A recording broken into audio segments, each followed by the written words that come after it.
Hello friends, मैं हूं मंजू श्रीवास्तव। मेरे यूट्यूब चैनल पे आपका स्वागत है। आइए सुनते हैं उगता सूर्य। सेठ रामलाल के घर पर बड़ी धूमधाम है। कोठी दुल्हन की तरह सजी हुई है।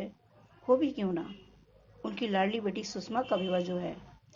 सेठ जी ने अपनी बेटी को अच्छी शिक्षा दी है। उसने लखनऊ मेडिकल कॉलेज से इसी वर्ष डॉक्टरी का कोर्स किया है। अभी नौकरी के लिए आवेदन किया ही था कि विवाह के लिए एक अच्छा रिश्ता मिल गया। लड़का भी उसी लाइन का है। उसने एमडी किया है। अतः बात पक्की हो गई। सुषमा रंग रूप में सुंदर तथा व्यवहार में बहुत नेक थी। उसे अपने पिता के पैसे का कोई घमंड न था। लड़के के पास बैठकर उसने उसके विचार जाने तो उसे भी वह अच्छा लगा। शाम के 8 बज चुके हैं। बारात द्वार पर खड़ी है। द्वाराचार की रस्म चल रही है।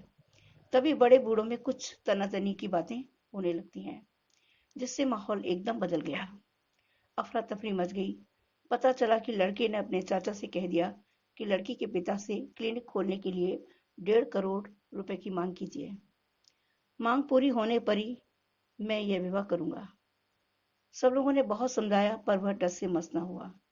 सेठ जी ने लड़के के पैरों पर अपनी पगड़ी रख दी कि वह अभी इतनी रकम नहीं दे सकते।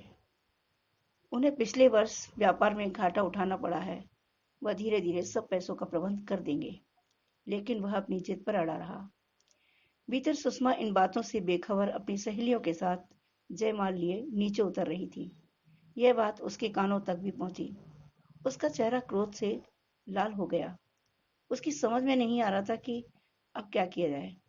वह माँ के पास गई, जो थोड़ी दूरी पर रो रो कर बेहाल हुए जा रही थी। उसने देखा उसके पिता सेठ रामलाल एक हाथ अपने दिल पर रखे हुए हैं और पसीना पसीना हो गए हैं। सारे बाराती ठगे से खड़े हुए हैं।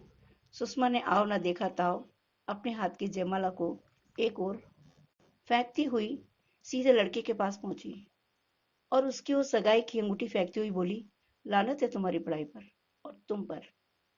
तुम्हें यहां से एक फूटी कौड़ी भी नहीं मिलेगी। मैं यह रिश्ता तोड़ती हूँ। डॉक्टर साहब को उम्मीद नहीं थी कि यूं बैरंग वापस लौटना पड़ेगा। उन्होंने तो सोचा था कि रुपए तो मिल ही जाएंगे। बारात चली गई। रह गई गमगीनियां। रात काली थी। सेठ जी के लिए और भी घना अंधेरा लेकर आई थी। सेठ सेठानी ने आंखों ही आंखों में पूरी रात काट दी। सुषमा के लिए तो जैसे पूरा जीवन ही अंधकारमय हो गया था। मन में कई विचार आ जा रहे थे। उसे दुख था तो केवल यह कि वह आज अपने माता पिता के दुख का कारण बनी। अभी घर के रिश्तेदार खा पी कर बड़े से हॉल में बैठे हुए थे। हर कोई कुछ ना कुछ कह रहा था। कोई कानाफूसी कर रहा था कि अब कौन विवाह करेगा इससे, बढ़िया ही रिश्ता तोड़ने वाली। और भी न जाने क्या क्या लोग कह रहे थे। सुषमा यह सुनकर खून का घूंट पीकर रह गई। उसे रोहन की याद आई, जो उसके बचपन का दोस्त था।